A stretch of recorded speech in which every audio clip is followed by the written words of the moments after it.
the political Ngũgĩ, not so much Ngũgĩ, the fictional writer that many of you know.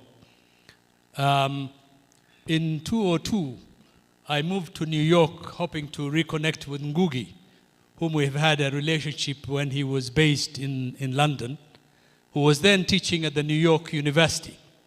Unfortunately, shortly after my arrival, he relocated to the University of California, Irvine, where the warmer California climate was better suited to his health.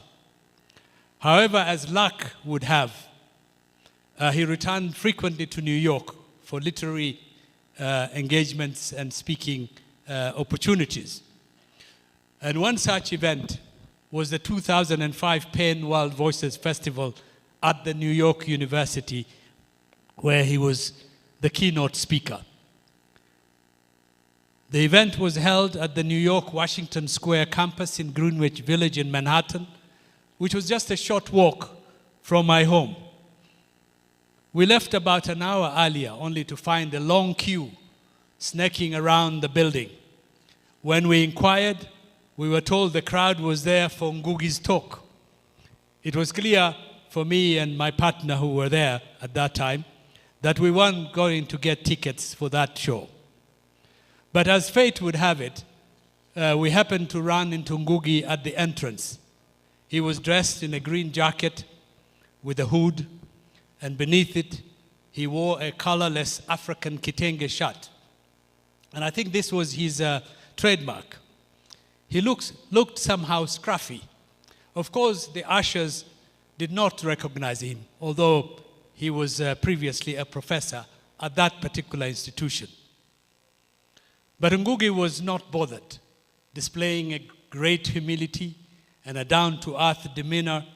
He was approached eventually by the university officials who directed him to another entrance at the opposite side of the same building. He then asked us to follow him to the VIP entrance, and we were admitted as part of his entourage. Although there were other speakers on that day, I have seen Ngũgĩ speak in Nairobi, London, Johannesburg, and now in New York. Audiences always responded enthusiastically to his fresh and original ideas. His presentation and speeches are consistently well received and often end in applause and standing ovations.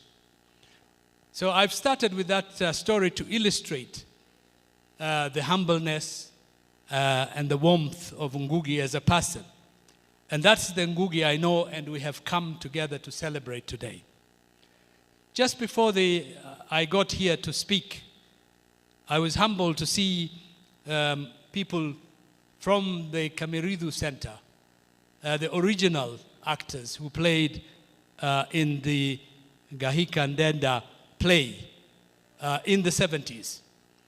And I'm not so young and I can remember the play at that time. The significant thing was that Ngũgĩ had taken that play to the peasants of Limuru, which was a revolutionary and game-changing moment in the theater and performance history of our country. We're therefore witnessed here today in the presence of history to see the original actors of the play. So Ngũgĩ was indeed a people's playwright who left the halls of the elite of the University of Nairobi to educate and conscientize the people in the villages of our country. And he was able to empower people to speak for themselves in their language.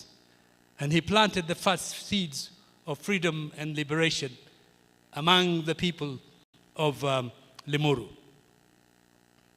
Ngũgĩ was undoubtedly a colossal figure and a seminal force in both African global literature and African politics. He was a leading political, social, cultural, and intellectual thinker of our times.